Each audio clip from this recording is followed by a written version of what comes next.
हमारी नदियों के उद्गम स्थल और घाट प्रचुर ऐतिहासिक विरासत युक्त ही नहीं है, बल्कि उनमें से अधिकांश पावन स्थल भी रहे हैं। देश में इस प्रक्रिया के श्री गणेश के लिए मैं चालू वित्त वर्ष में घाट विकास और केदारनाथ, हरिद्वार, कानपुर, वाराणसी, इलाहाबाद, पटना और दिल्ली के सौंदर्यीकरण के लिए 100 करोड़ रुपए का प्रस्ताव। भारत में शिक्षा, स्वास्थ्य तथा संस्कृति के संवर्धन और परिरक्षण जैसे क्षेत्र के विकास में अनिवासी भारतीयों का योगदान अत्यंत महत्वपूर्ण रहा है। इस संदर्भ में गंगा के परिरक्षण को लेकर अनिवासी भारतीयों की प्रेरणा और उत्साह को उपयोग में लाने के लिए एक अनिवासी कोष गठित किया जाएगा। ये विशेष परियोजनाओं को वित्त पोषित करेगा। विज्ञान और प्रौद्योगिकी विभाग में ऐसे कई अग्रणी अनुसंधान केंद्र हैं जो नैनो टेक्नोलॉजी, सामग्री विज्ञान तथा बायोचिकित्सा, उपकरण प्रौद्योगिकी जैसे क्षेत्र में विशिष्ट कार्य कर रहे हैं। सरकार इस तरह के कम से कम 5 संस्थानों को प्रौद्योगिकी अनुसंधान केंद्र के रूप में सुदृढ़ करेगी और सरकारी निजी भागीदारी के द्वारा इन्हें नवोन्मेषी रूप से प्रभावित करेगी। फरीदाबाद और बेंगलुरु में बायोटेक क्लस्टरों का विकास उच्च अंतर्राष्ट्रीय गुणवत्ता को और भी अधिक बढ़ाएगा। ये प्रयास disease biology, stem cell biology और हाई एंड इलेक्ट्रॉन माइक्रोस्कोपी के लिए मॉडल ऑर्गेनिज्म संसाधनों के आकलन में वैश्विक भागीदारी को जोड़ेगा। मोहाली में अभिनव कृषि बायोटेक क्लस्टरों से प्लास्ट जेनेटिक तथा फेनोटाइप प्लेटफॉर्म का कार्य बहुत तेजी से आगे बढ़ेगा। इसके अलावा निजी तथा सरकारी भागीदारी के आधार पर मोहाली में कृषि को अभूतपूर्व बढ़ावा मिलेगा। इसके अलावा पुणे और कोलकाता में भी 2 नए क्लस्टर स्थापित किए जाएंगे। जेनेटिक इंजीनियरिंग और बायोटेक्नोलॉजी के अंतर्राष्ट्रीय केंद्र के दिल्ली घटक को जीव विज्ञान और बायोटेक्नोलॉजी के क्षेत्र में विश्व नायक के रूप में स्थापित करते हुए भारत के नेतृत्व में एक वैश्विक भागीदारी विकसित की जाएगी। 2014-15 में कई प्रमुख अंतरिक्ष मिशनों की योजना है, जिसमें भारत के भावी हैवी क्षमता वाले लॉन्चर GSLV MK2 की प्रायोगिक उड़ान, PSLV का वाणिज्यिक प्रतिस्थापन और 2 और नेविगेशनल उपग्रह शामिल हैं। मंगल ग्रह की परिक्रमा करने वाला हमारा अंतरिक्ष यान डेजिग्नेटेड हेलियोसेंट्रिक ट्राजेक्ट्री के साथ अपनी 300 दिवसीय अंतरिक्ष यात्रा पर है।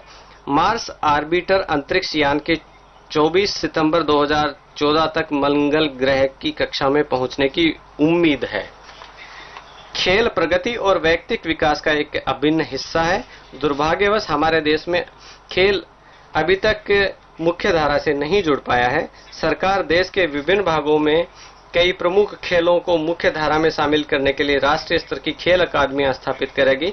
अंतर्राष्ट्रीय सहूलियतों और सुविधाओं से लैस इन अकादमियों में निशानेबाजी, तीरंदाजी, मुक्केबाजी, कुश्ती, भारोत्तोलन तथा ट्रैक और फील्ड आधारित विविध स्पर्धाओं के क्षेत्र में जूनियर और सब जूनियर स्तर की बेहतरीन प्रतिभाओं को तलाशा और तराशा जाएगा। जम्मू और कश्मीर में पर्याप्त रूप से खेल प्रतिभाएं विद्यमान हैं, किंतु अपर्याप्त खेल सुविधाओं के कारण यहाँ के युवक अपनी प्रतिभा को नहीं निखार पा रहे हैं। मैं जम्मू और कश्मीर घाटी के में अंतर्राष्ट्रीय मानकों युक्त इंडोर और आउटडोर खेल स्टेडियमों के उन्नयन के लिए 200 करोड़ रुपए का प्रस्ताव करता हूं। मैं मणिपुर में एक खेल विश्वविद्यालय की स्थापना का प्रस्ताव करता हूं और इसके लिए चालू वित्त वर्ष में 100 करोड़ रुपए का प्रावधान करता हूं। देश में हिमालय क्षेत्र तथा इसके विविध भागों में बसे राज्यों में खेलों की अपनी अनोखी परंपराएं विकसित हुई हैं। इनके विकास के लिए भारत इन खेलों को बढ़ावा देने के लिए वार्षिक खेल आयोजित करेगा और इन खेलों में नेपाल और भूटान जैसे पर्वतीय देशों के साथ साथ जम्मू कश्मीर, उत्तराखंड, हिमाचल और सिक्किम और अन्य पूर्वोत्तर राज्यों को भी आमंत्रित किया जाएगा। आगामी एशियाई खेलों में भारत के पुरुष तथा महिला खिलाड़ियों के प्रशिक्षण के लिए मैं 100 करोड़ रुपए की राशि का निर्धारण कर रहा हूं। युवा रोजगार कार्यालयों को कैरियर केंद्रों के रूप में पुनर्गठित किया जाएगा और नौकरी की उपलब्धता संबंधी सूचना देने के बजाय ये केंद्र युवाओं को परामर्श सलाह की सुविधा देंगे, जिससे कि वे अपनी योग्यता और रुझान के अनुरूप अपने लिए रोजगार तलाश सकें। मैं इस कार्य के लिए 100 करोड़ रुपए नियत करता हूं। भारत का युवा व्यावहारिक दूरदृष्टि संपन्न है और सभी क्षेत्रों में नेतृत्व की इच्छा रखता है। नेतृत्व क्षमता के विकास के लिए 100 करोड़ रुपए के आरंभिक आवंटन के साथ युवा नेतृत्व कार्यक्रम की स्थापना का प्रस्ताव करता हूं। कश्मीरी विस्थापित प्रवासी। इस देश में विस्थापित कश्मीरी प्रवासियों के पुनर्वास के लिए हमारे विशेष सहयोग की जरूरत है। मैं चालू वित्त वर्ष में इसके लिए 500 करोड़ रुपए की राशि उपलब्ध कराने का प्रस्ताव करता हूं। देश में हिमालय अध्ययन की वर्तमान क्षमता को बढ़ाने की आवश्यकता है। मैं 100 करोड़ रुपए के आरंभिक परिव्यय के साथ हिमालय अध्ययन के लिए उत्तराखंड में एक राष्ट्रीय केंद्र बनाने का प्रस्ताव करता हूं। हिंदूपुर आंध्र प्रदेश में राष्ट्रीय सीमा शुल्क तथा उत्पाद शुल्क अकादमी की स्थापना का प्रस्ताव है। भारत के पूर्वोत्तर क्षेत्र में ऑर्गेनिक खेती के विकास की असाधारण क्षमता है। ऑर्गेनिक खाद्य की पूरी दुनिया में मांग बढ़ रही है और इसके मद्देनजर पूर्वोत्तर के राज्यों में रहने वाले लोग वाणिज्यिक ऑर्गेनिक खेती के विकास के साथ साथ काफी लाभ कमा सकते हैं। इस कार्य को सुगम बनाने के लिए मैं चालू वित्त वर्ष में परियोजना हेतु 100 करोड़ रुपए उपलब्ध कराने का प्रस्ताव करता हूं। समुचित जुड़ाव के अभाव में पूर्वोत्तर राज्य अलगाव की भावना और अपर्याप्त विकास से जूझते रहे हैं। इस अंतर को पाटने के लिए यहां रेल प्रणाली का विकास एक तात्कालिक और महती आवश्यकता है। मेरा इरादा इस क्षेत्र में रेल संपर्क बढ़ाने का है। इसके लिए मैं चालू वित्त वर्ष में 1000 करोड़ रुपए की अतिरिक्त राशि का प्रस्ताव करता हूं।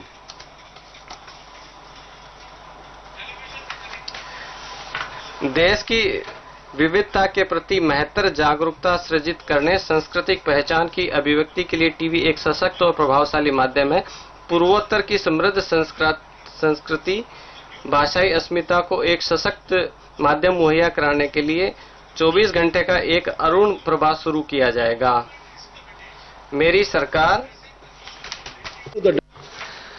मेरी सरकार एपी पुनर्गठन अधिनियम 2014 में आंध्र प्रदेश और तेलंगाना के विकास से संबंधित सभी मसलों के त्वरित निवारण के लिए कृत संकल्प है। संघीय सरकार की इस प्रतिबद्धता को पूरा करने के लिए दोनों ही राज्यों के संबंध में विविध मंत्रालयों विभागों द्वारा प्रावधान किए गए हैं। राष्ट्रीय राजधानी क्षेत्र दिल्ली।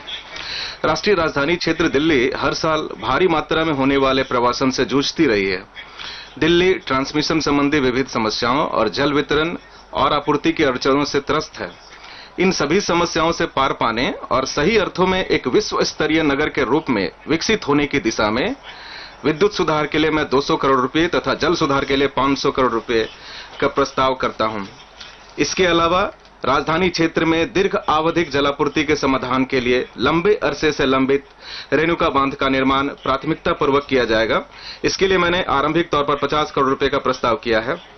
अंडमान और निकोबार द्वीप समूह हमारी समृद्ध सांस्कृतिक परंपरा का एक अटूट अंग है। इस द्वीप समूह की संचार संबंधी समस्याओं के समाधान के लिए मैं 150 करोड़ रुपए की राशि के आवंटन का प्रस्ताव करता हूं। इसी प्रकार आपदा रोधी तैयारियों को पूरा करने के लिए मैं पुदुचेरी के लिए 188 करोड़ रुपए उपलब्ध कराने का प्रस्ताव करता हूं। बजट अनुमान। अब मैं मुख्य बजट 2014-15 के बजट अनुमानों की तरफ आता हूं। मुझे विरासत में एक परंपरा मिली है जिसके अंतर्गत अनिवार्य मदे उपलब्ध कराते हुए भी राजकोषीय समेकन की राह पर बने रहने से कोई समझौता नहीं किया जा सकता। तथापि हमें जनता की आशाओं को पूरा करने के लिए जनादेश मिला है। इसे ध्यान में रखते हुए हम 2014-15 के व्यय और प्राप्तियों का एक अनुमान प्रस्तुत कर रहे हैं। वित्त वर्ष के लिए अनुमानित आयोजना भिन्न व्यय 12,19,892 करोड़ रुपए है, जबकि योजना भिन्न अनुमानों को तैयार करते समय सभी अनिवार्य गतिविधियों का पूरा ध्यान रखा गया है। उर्वरक सब्सिडी और सशस्त्र बलों पर पूंजीगत व्यय के लिए अतिरिक्त राशियां उपलब्ध कराई गई है। योजना व्यय के अनुमानों को तैयार करते समय विभाग की अवग्रहण क्षमता और इसी वित्तीय परिव्यय में अधिकतम परिणाम प्राप्त करने की क्षमता पर भी पूरा ध्यान दिया गया है। वित्त वर्ष 2013-14 में 4,53,085 करोड़ रुपए की योजना निधियां ही प्रयुक्त हो पाई थी। मुख्य बजट 2014-15 में 5,75,000 करोड़ के योजना आवंटन 2013-14 के वास्तविक आंकड़ों की तुलना में 26.9% वृद्धि को दर्शाते हैं और ये कृषि, स्वास्थ्य एवं शिक्षा, ग्रामीण सड़कों तथा राष्ट्रीय राजमार्ग अवसंरचना, रेल नेटवर्क के विस्तार, स्वच्छ ऊर्जा उपायों, जल संसाधनों के विकास और नदी संरक्षण योजनाओं पर लक्षित हैं। इसके अलावा कार्यक्रमों के केंद्रीकरण के जरिए व्यय की गई राशि से अधिकतम प्रभावी नतीजे हासिल किए जाएंगे। इस प्रकार कुल व्यय अनुमान 1,79,489 करोड़ है। इस व्यय के वित्त पोषण के लिए अनुमान है कि सकल कर प्राप्तियां 13,64,524 करोड़ रुपए होगी। राज्यों के हिस्सों के अंतरण के बाद केंद्र का हिस्सा 9,77,258 करोड़ बैठेगा। वित्त वर्ष में कर भिन्न राजस्व 2,12,505 करोड़ होगा तथा उधार के अलावा अन्य पूंजीगत प्राप्तियां 73,952 करोड़ रहेंगी।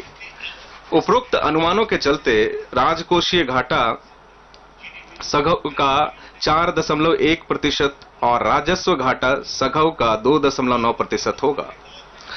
माननीय सांसदों को याद होगा कि यह श्री अटल बिहारी वाजपेयी के नेतृत्व वाली पिछली एनडीए सरकार की ही पहल थी, जिसमें योजना निधियों का 10% आवंटन अनिवार्य तौर पर पूर्वोत्तर राज्यों के लिए निर्धारित किया गया था और इस कोष को विशेष तौर पर अव्यापगतनीय नॉन लैप्सेबल बनाया गया था। मौजूदा बजट से हम एक नया विवरण शुरू कर रहे हैं, जिसमें पूर्वोत्तर क्षेत्रों के लिए किए जाने वाले योजनागत आवंटनों को अलग से दर्शाया जाएगा। वित्त वर्ष 2014-15 में पूर्वोत्तर क्षेत्र के लिए 53,706 करोड़ आवंटित किए गए हैं। इसके साथ ही हमने 50,548 करोड़ रुपए SC/SP तथा 32,387 करोड़ TSP के अंतर्गत भी आवंटित किए हैं। मौजूदा बजट में महिलाओं तथा बच्चों के लिए क्रमशः 98,030 करोड़ तथा 81,075 करोड़ आवंटित किए गए हैं। Madam speaker, I shall now present my tax proposal. अध्यक्ष महोदया, मैं अब अपने कर प्रस्ताव प्रस्तुत करता हूं। लोगों की सुरक्षा एवं कल्याण पर होने वाले सरकारी व्यय की पूर्ति के लिए कर प्रत्येक अर्थव्यवस्था के लिए आवश्यक होते हैं। अंतरिम बजट 2014-15 में पूर्वाधिकारी ने प्रत्यक्ष एवं अप्रत्यक्ष करों के संबंध में राजस्व संग्रहण लक्ष्य निर्धारित किए थे, जो महत्वाकांक्षी प्रतीत होते हैं। मैं इन लक्ष्यों को बनाए रखने का प्रस्ताव करता हूं तथा उन्हें प्राप्त करने के लिए मेरा प्रयास होगा। अब प्रस्तावित कर बदलावों का प्रभाव वास्तव में बजट अनुमान 2014-15 में दिया गया है। कर प्रस्ताव तैयार करते समय मुझे अत्यंत सीमित राजकोषीय गुंजाइश की चुनौती का सामना करना पड़ा। इसके बावजूद मैंने अर्थव्यवस्था के पुनरुत्थान, विनिर्माण क्षेत्र में निवेश बढ़ाने के लिए उपाय शुरू करने और कर उपबंधों को युक्ति संगत बनाने का प्रस्ताव किया है, ताकि मुकदमेबाजी के मामले कम हों तथा कतिपय क्षेत्रों में विपरीत शुल्क संरचना की समस्या से निपटा जा सके। मैंने वेस्टी करदाताओं और अर्थव्यवस्था के कुछ क्षेत्रों को राहत प्रदान करने का भी प्रस्ताव किया है।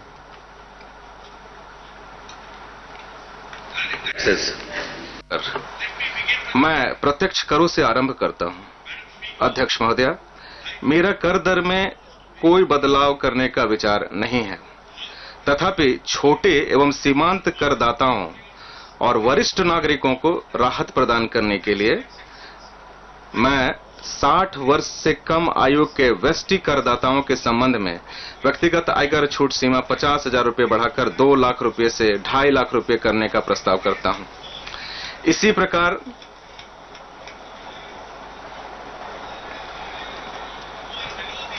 प्रकार वरिष्ठ नागरिकों के मामले में छूट सीमा 2,50,000 से बढ़ाकर 3 लाख रुपए करने का भी प्रस्ताव करता हूं।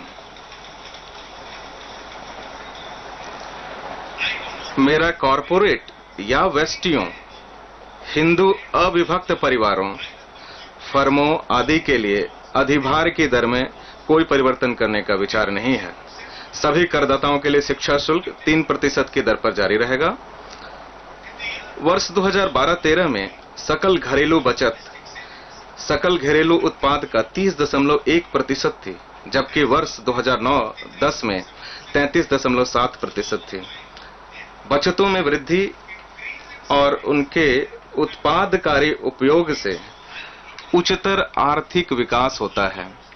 परिवार बचतों में मुख्य योगदान करते हैं, इसलिए दीर्घकालिक बचतों में घरेलू निवेश को प्रोत्साहित करने के लिए मैं आयकर अधिनियम की धारा 80 के अंतर्गत निवेश सीमा 1 लाख रुपए से बढ़ाकर 1,50,000 रुपए करने का प्रस्ताव करता हूं। आवास अत्यधिक वित्त पोषण की लागत के चलते मध्य और निम्न वर्ग के लिए चिंता का क्षेत्र बना हुआ है। अतः इस भार को कम करने के लिए मैं स्वयं अधिभोगित आवास संपत्ति के संबंध में ऋण पर ब्याज मध्य की जाने वाली कटौती सीमा 1,50,000 रुपए से बढ़ाकर 2 लाख रुपए करने का प्रस्ताव करता हूं। अवसंरचना और निर्माण सेक्टरों की अर्थव्यवस्था में महत्वपूर्ण भूमिका है। अर्थव्यवस्था के पुनरुत्थान और अपने लाखों युवाओं के लिए नौकरियों के सृजन हेतु इन क्षेत्रों में वृद्धि आवश्यक है। इन क्षेत्रों में बड़े पैमाने पर निवेश की व्यवस्था करने की दृष्टि से मैं भारतीय प्रतिभूति और विनिमय बोर्ड के विनियमनों के अनुसार स्थापित किए जाने वाले अवसंरचना निवेश न्यासों और वास्तविक संपदा न्यासों के लिए एक अनुकूल कर प्रणाली की व्यवस्था करने का प्रस्ताव करता हूं। हमारी अर्थव्यवस्था की वृद्धि के लिए विनिर्माण सेक्टर का सर्वोपरि महत्व है।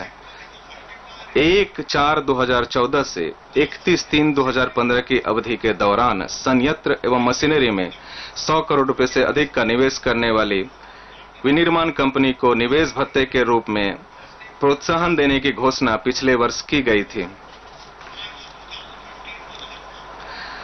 अपेक्षाकृत छोटे उद्यमियों को प्रोत्साहित करने की आवश्यकता को महसूस करते हुए मैं किसी वर्ष नई संयंत्र एवं मशीनरी में 25 करोड़ रुपए से अधिक का निवेश करने वाली विनिर्माण कंपनी को 15% की दर पर निवेश भत्ता प्रदान करने का प्रस्ताव करता हूं। यह प्रसुविधा 3 वर्षों अर्थात 31/3/2017 तक किए जाने वाले निवेशों के लिए मिलेगी।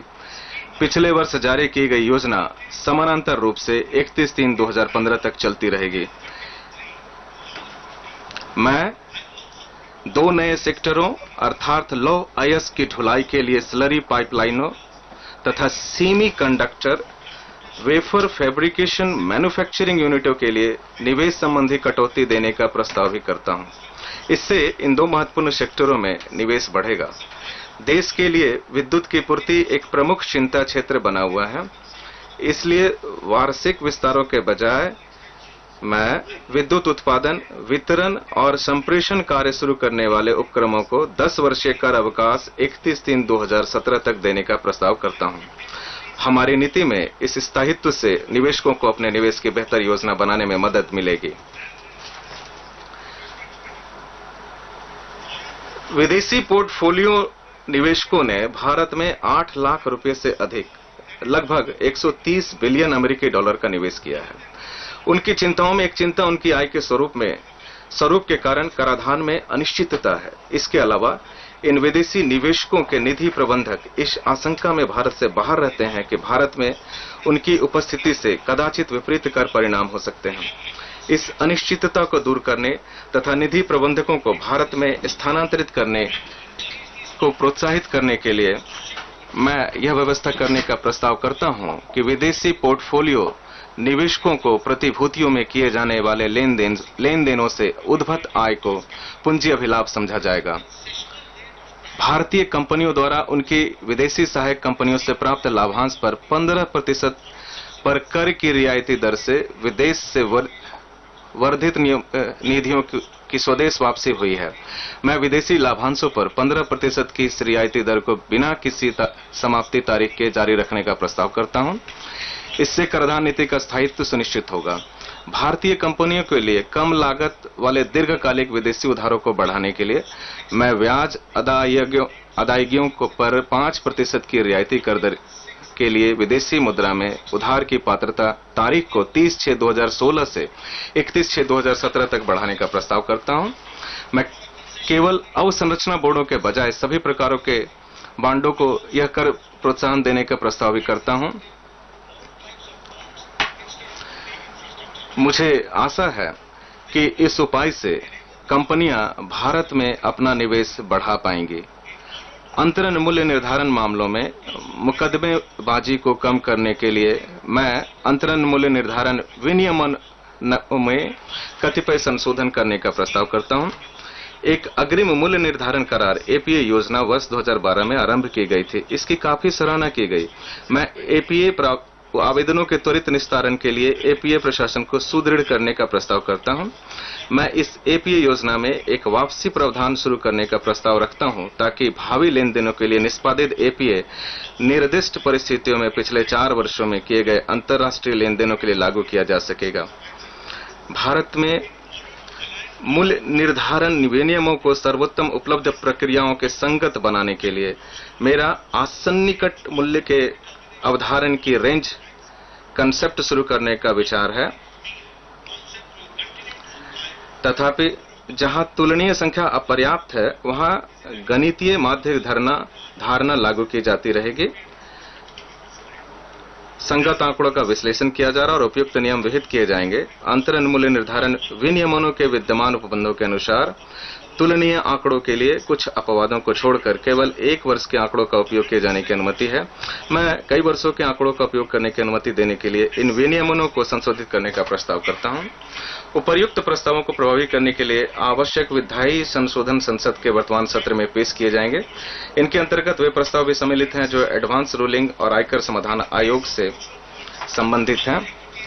इक्विटी परक निधियों को छोड़कर म्यूचुअल फंड्स की स्थिति में 1 वर्ष से अधिक के लिए धारित यूनिटों के अंतरण के लिए उद्भूत पूंजी अभिलाभों पर 10% की रियायती दर पर कर लगता है, जबकि बैंकों में प्रत्येक निवेशों एवं अन्य ऋण लिखितों में कर उच्चतर दर पर लगता है। इससे कर अंतरपणन की गुंजाइश हो जाती है। इसका अंतरपणन से मुश्किल से ही खुदरा निवेशकों को फायदा हुआ है, क्योंकि उनका प्रतिशत ऐसे म्यूचुअल फंड निवेशों में बहुत कम है।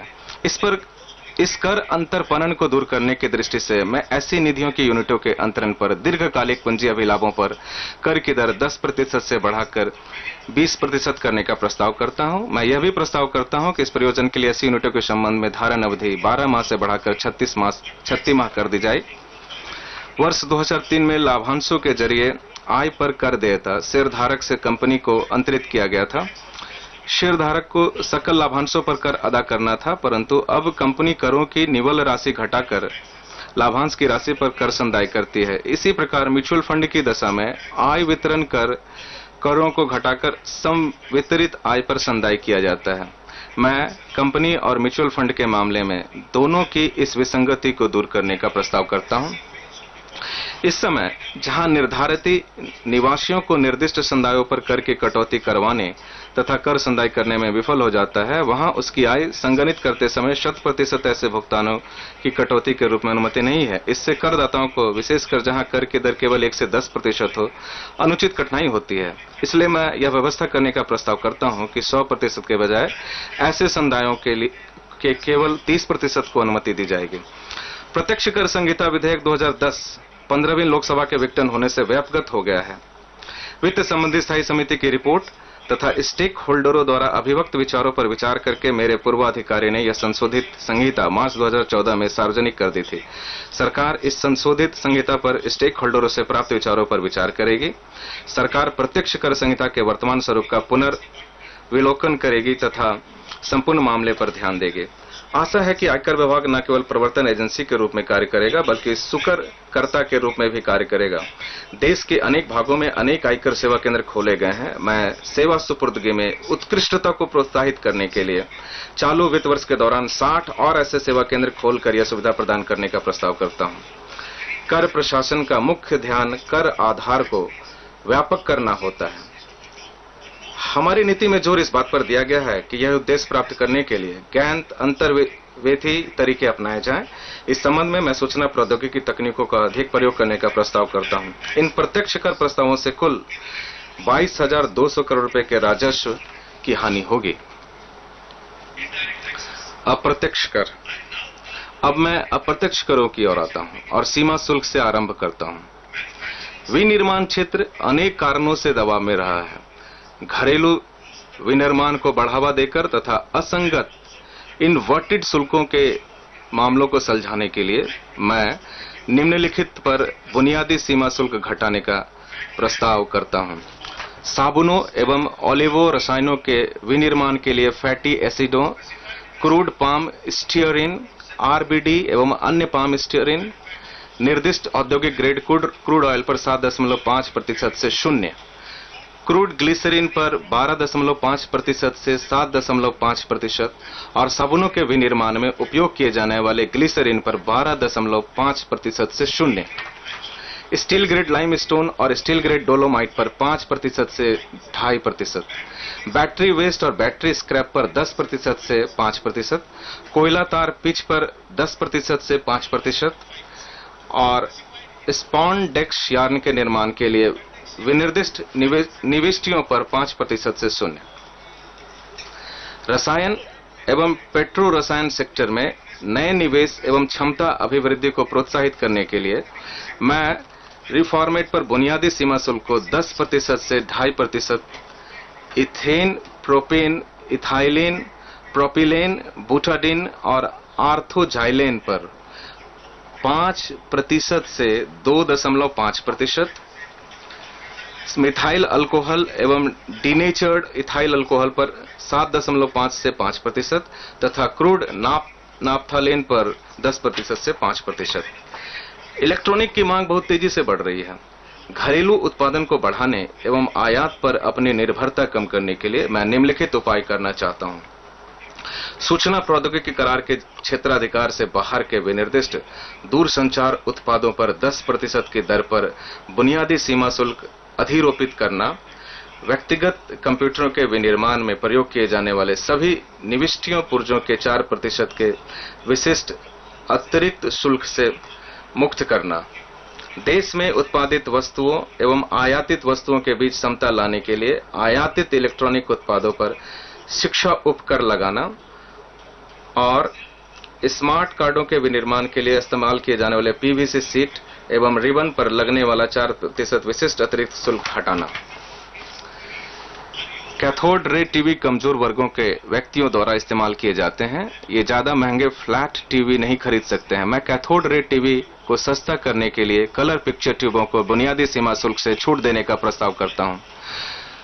शुल्क रियायत देने से सूक्ष्म और लघु उद्योग सेक्टर में टीवी के विनिर्माण को फिर से बढ़ाने और रोजगार अवसरों के सृजन में मदद मिलेगी।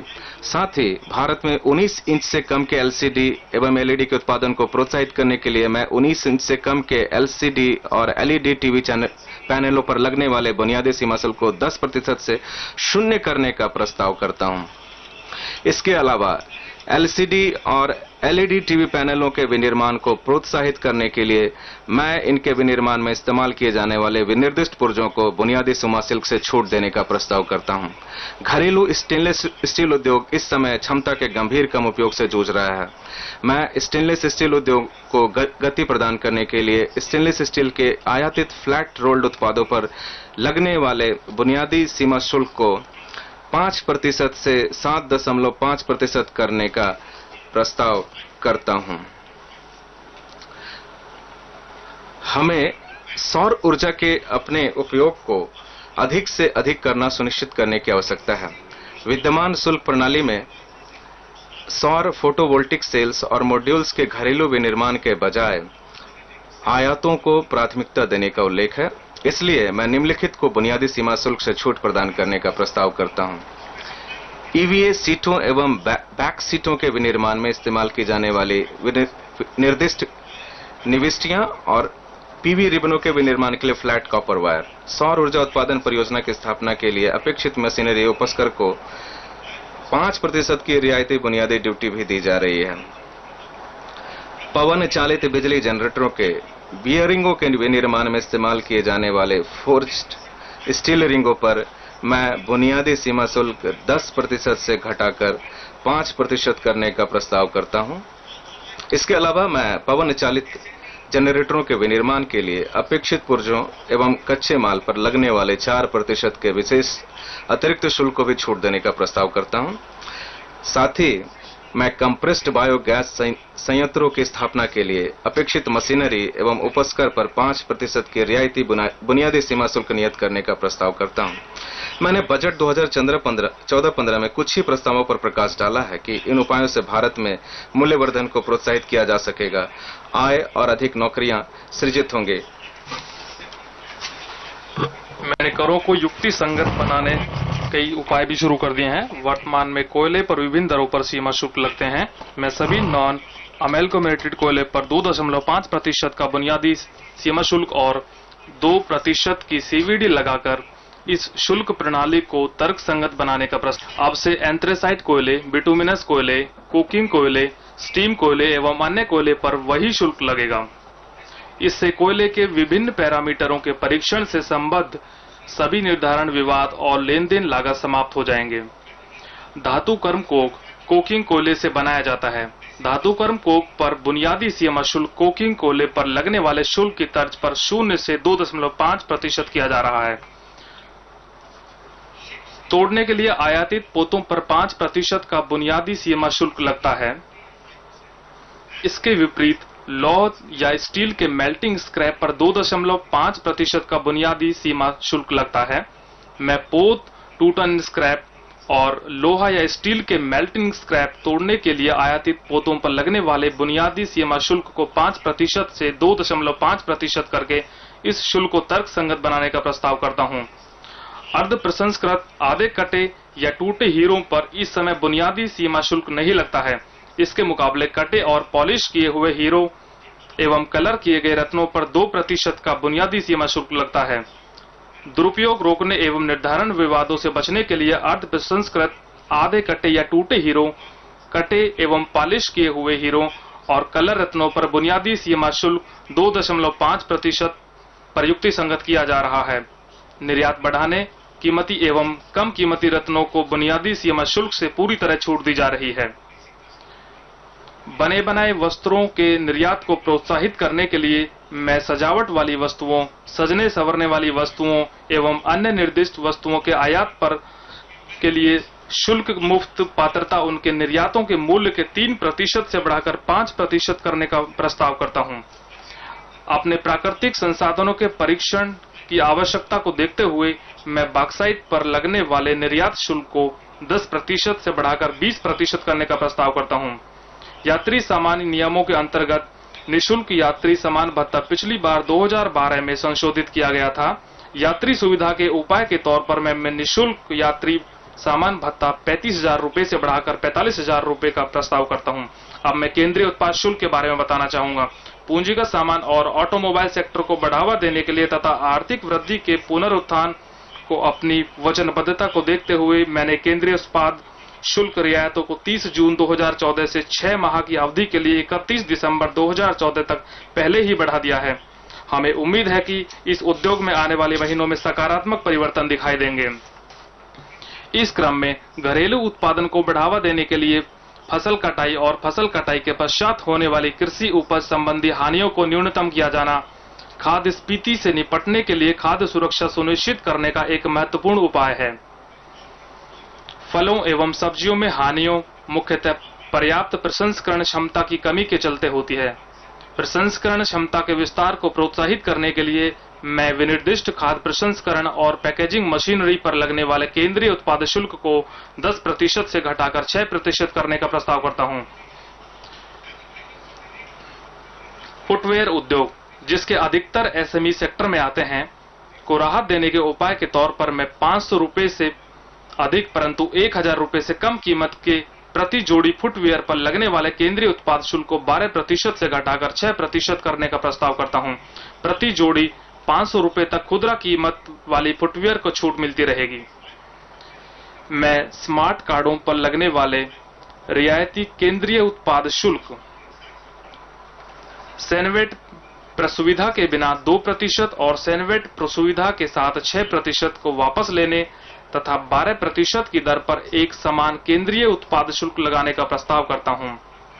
इससे घरेलू उद्योगों को मदद मिलेगी। नवीनीकरणीय ऊर्जा उद्योगों के विकास के लिए मैं निम्नलिखित को केंद्रीय उत्पाद शुल्क से छूट देने का प्रस्ताव करता हूं।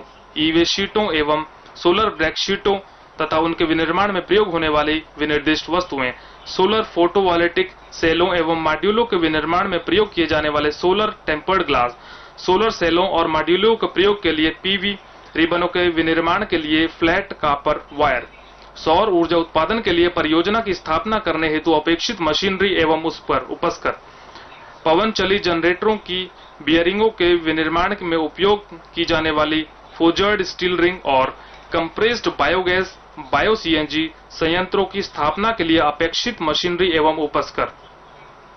चल रहे विवाद को सुलझाने के लिए मैं पीईटी बोतलों सहित प्लास्टिक वेस्ट एवं स्क्रैप से विनिर्मित पीएसएफ और पीएफवाई को 29 जून 2010 से 7 मई 2012 तक केंद्रीय उत्पादन शुल्क से मुक्त करने का प्रस्ताव करता हूं।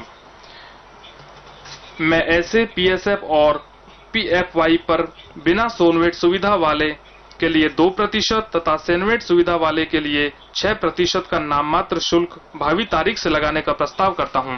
खेलों को प्रोत्साहित करने के लिए मैं बिना सेनवेट सुविधा वाले स्पोर्ट दस्तानों पर 2% तथा सेनवेट सुविधा वाले स्पोर्ट दस्तानों पर 6% का रियायती केंद्रीय उत्पाद शुल्क नियत करने का प्रस्ताव करता हूं। इन उपायों को करते समय मुझे संसाधनों की आवश्यकता भी है। तदनुसार मैं सिगरेटों पर विशिष्ट केंद्रीय उत्पाद शुल्क 11% से बढ़ाकर 72% करने का प्रस्ताव करता हूं। इसी प्रकार की वृद्धियां सिगारों, चुरटों एवं छोटे सिगारों पर करने का प्रस्ताव है। इस तरह केंद्रीय उत्पाद शुल्क पान मसाले पर 12% से बढ़ाकर 16%, निर्मित तंबाकू पर 50% से बढ़ाकर 55% तथा गुटखा एवं चबाने वाले तंबाकू पर 60% से बढ़ाकर 70% किया जा रहा है। मैं वर्धित शर्करा वाले वातित पानी पर 5% का अतिरिक्त केंद्रीय उत्पाद शुल्क लगाने का भी प्रस्ताव करता हूं। ये अच्छे उपाय हैं और मुझे आशा है कि हर एक कोई मानवीय और राजकोषीय दृष्टिकोण से इसका स्वागत करेगा। स्वच्छ ऊर्जा कार्यक्रमों के वित्त पोषण एवं प्रोत्साहन तथा स्वच्छ ऊर्जा क्षेत्र के अनुसंधान के वित्त पोषण के प्रयोजन के लिए स्वच्छ ऊर्जा कार्यक्रमों के वित्त पोषण एवं प्रोत्साहन तथा स्वच्छ ऊर्जा क्षेत्र के अनुसंधान के वित्त पोषण के प्रयोजन के लिए कोयला, पीट और लिग्नाइट पर इस समय स्वच्छ ऊर्जा उपकर लगाया जा रहा है। स्वच्छ ऊर्जा क्षेत्र में स्वच्छ पर्यावरण कार्यक्रम के वित्त पोषण एवं संवर्धन और शोध को शामिल करने के लिए मैं उक्त उपकर के लगाने के प्रयोजन में व्याप्ति क्षेत्र को बढ़ाने का प्रस्ताव करता हूं। इन अतिरिक्त कार्यक्रमों के वित्त पोषण के लिए मैं स्वच्छ ऊर्जा उपकर को 50 रुपए प्रति टन से बढ़ाकर 100 रुपए प्रति टन करने का प्रस्ताव करता हूं। अब मैं सेवा कर के बारे में उल्लेख करूंगा। हालिया समय में अप्रत्यक्ष करों में सेवा कर ने उच्चतम वृद्धि दर दर्शित की है। चूंकि मेरा समग्र उद्देश्य वस्तु एवं सेवा कर को सुचारू रूप से अंगीकृत करने के लिए अप्रत्यक्ष कर व्यवस्था को तैयार करना है, इसलिए इस अवस्था पर कम से कम बदलाव किए गए हैं। इस क्षेत्र में अप्रत्यक्ष करों का दोहरे उद्देश्य कर आधार को विस्तार देना एवं कर अनुपालन बढ़ाना है। सेवा कर के संबंध में मेरे प्रस्ताव इन उद्देश्यों के अनुरूप है। सेवा क्षेत्र के कर आधार को व्यापक करने के लिए यह आवश्यक है कि नकारात्मक सूची एवं छूटों को संभव सीमा तक कम किया जाए। तदनुसार नकारात्मक सूची की समीक्षा की गई है तथा प्रसारण मीडिया के स्थान पर विक्रय या विज्ञापनों के लिए समय पर इस समय अधिरोप्य सेवा कर का विस्तार किया जा रहा है, ताकि ऑनलाइन और मोबाइल विज्ञापन जैसे अन्य घटकों पर ऐसे विक्रियों को शामिल किया जा सके। तथापि प्रिंट मीडिया में विज्ञापनों के लिए स्थान की बिक्री सेवा कर के बाहर ही रहेगी। इसी प्रकार रेडियो टैक्सियों द्वारा दी गई सेवा पर कर का प्रस्ताव किया जा रहा है, ताकि उन्हें रेंट ए कैब सेवा के समतुल्य रखा जा सके। ये नए उद्ग्रहण वित्त विधेयक के पारित किए जाने के बाद अधिसूचित की जाने वाली तारीख से प्रवृत्त होंगे। कर आधार को व्यापक बनाने के प्रयास को आगे बढ़ाने के लिए कुछ छूटों को वापस लिया जा रहा है। इसके अंतर्गत वे भी शामिल हैं जो वातानुकूलित संविदा कैरिजों तथा मानवीय भागीदारों नई विकसित औषधियों के तकनीकी परीक्षण पर दी जा रही सेवाओं तक विस्तारित हैं। कुछ क्षेत्रों में वृद्धि को प्रोत्साहित करने के लिए मैंने अपनी जानकारी में लाई गई कुछ बाधाओं को ठीक करने के लिए प्रयास किया है। भारतीय नौ परिवहन उद्योग यह उल्लेखित करता रहा है कि सेवा उपबंध नियमों में एक प्रावधान के चलते उसे कठिन वैश्विक परिदृश्य में कारोबार में घाटा हो रहा है। इसे अब एक संशोधन के जरिए दूर किया जा रहा है।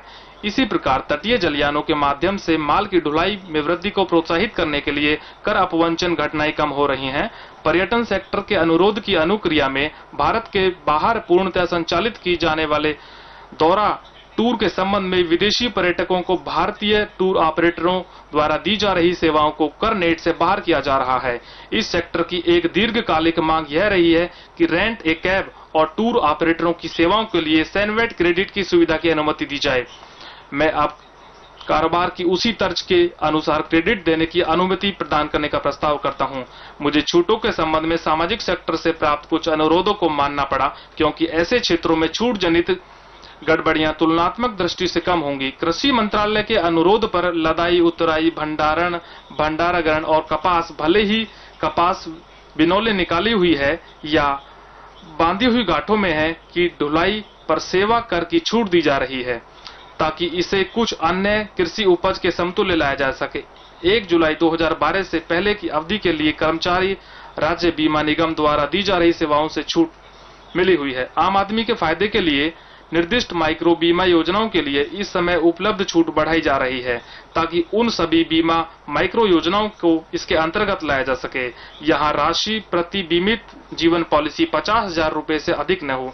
चूंकि चिकित्सीय और नैदानिक कचरे के सुरक्षित निपटान के मार्ग में करों को नहीं ना चाहिए, इसलिए सामान्य बायोमेडिकल कचरा शोधन सुविधाओं द्वारा दी जा रही सेवाओं को छूट दी जा रही है। छूट के दायरों के संबंध में अधिक स्पष्टता लाने और मुकदमेबाजी के मामले को कम करने के लिए कुछ संशोधनों का भी प्रस्ताव है। इसमें किसी नगर पालिका को सामान्यतः सौंपे गए कृत्य और शिक्षा के क्षेत्र में दी जाने वाली सेवाएं सम्मिलित हैं। कुछ और निर्णय हैं जिनमें राजस्व की छोटी मोटी लाभानियां सम्मिलित हैं। सीमा शुल्क और केंद्रीय उत्पादन शुल्क अधिनियमों में और सेवा कर से संबंधित वित्त अधिनियम 1994 में कुछ संशोधनों का भी प्रस्ताव किया जा रहा है। इन बदलावों को बजट दस्तावेजों में परिलक्षित किया जाता है। अप्रत्यक्ष कर संबंधी मेरे कर प्रस्तावों में 7,525 करोड़ रुपए की प्राप्ति होने का अनुमान है। मेरे पास कुछ और ऐसे प्रस्ताव हैं जो व्यापार को सुकर बनाने और विवाद सुलझाने के स्वरूप के हैं। मैं केवल कुछ का ही उल्लेख करूंगा। आयात और निर्यात कार्गो की त्वरित निकासी से परिवहन लागत कम हो जाती है और कारोबार प्रतिस्पर्धा में सुधार होता है। इन उद्देश्यों की प्राप्ति में मदद के लिए विद्यमान 24x7 सीमा शुल्क समाशोधन सुविधा को सभी निर्यात वस्तुओं के संबंध में 13 और हवाई अड्डों के लिए तथा निर्दिष्ट आयात निर्यात माल के संबंध में 14 और बंदरगाहों के लिए देने के उपाय शुरू किए गए हैं। व्यापार को सुकर बनाने के लिए भारतीय कस्टम सिंगल विंडो प्रोजेक्ट कार्यान्वित करने का भी प्रस्ताव है। इसके अंतर्गत आयातक और निर्यातक अपने निकासी दस्तावेजों को केवल एकल केंद्र पर ही दर्ज कराएंगे। यदि किसी अन्य विनियामक एजेंसियों से कोई अनुमति लेनी अपेक्षित हुई तो उसे ऑनलाइन प्राप्त किया जाएगा तथा व्यापारी को इन एजेंसियों से संपर्क करने की आवश्यकता नहीं होगी। सरकारी एजेंसियों के साथ संपर्क करके कारोबार करने में लगने वाले समय एवं लागत में कमी हो जाएगी। अप्रत्यक्ष करों में अग्रिम नियम योजना का विस्तार किया जा रहा है ताकि निवासी निजी लिमिटेड कंपनियों को इसके अंतर्गत लाया जा सके। इन कंपनियों को उनके द्वारा किए जाने वाले प्रस्तावित किए जा रहे नए कार्यों के संबंध में एडवांस रूलिंग का अनुरोध करने की अनुमति होगी। तीव्र विवाद समाधान को सुकर बनाने के लिए समाधान आयोग के क्षेत्र का विस्तार किया जा रहा है। अपीलों के निस्तारण की प्रक्रिया के बारे में शीघ्र कार्रवाई करने के लिए सीमा शुल्क और केंद्रीय उत्पाद शुल्क अधिनियमों में संशोधन का प्रस्ताव किया जा रहा है ताकि अपीलीय प्राधिकारियों को स्टे अर्जियों पर सुनवाई से मुक्त रखा जा सके तथा अंतिम निपटान के लिए नियमित अपीलों पर कार्रवाई की जा सके। अध्यक्ष महोदय, इन शब्दों के साथ मैं यह बजट सदन को सौंपता हूं। मैं अध्यक्ष महोदय, मैं सभा पटल पर मैं निम्नलिखित विवरण रखता हूं। राजवित्तीय उत्तरदायित्व तथा बजट प्रबंध अधिनियम 2003 की धारा 3 के अंतर्गत निम्नलिखित विवरण सभा पटल पर रखता हूं। 1. बृहत आर्थिक रूपरेखा संबंधी विवरण, मध्यम अवधि राजवित्तीय नीति संबंधी विवरण और राजवित्तीय नीति युक्त संबंधी विवरण। मैडम स्पीकर, अध्यक्ष महोदय, मैं वित्त संख्या विधेयक 2014 को प्रस्तावित करने की अनुमति दी जाए।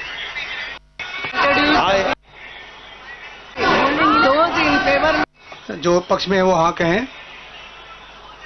जो पक्ष में नहीं हुआ ना कही, मैं समझता हूँ कि हाँ के पक्ष में बहुमत है, हाँ के पक्ष में बहुमत है। प्रस्ताव स्वीकृत हुआ। सभा की कार्यवाही कल 11 जुलाई 2014 के 11 बजे तक के लिए स्थगित की जाती है। धन्यवाद।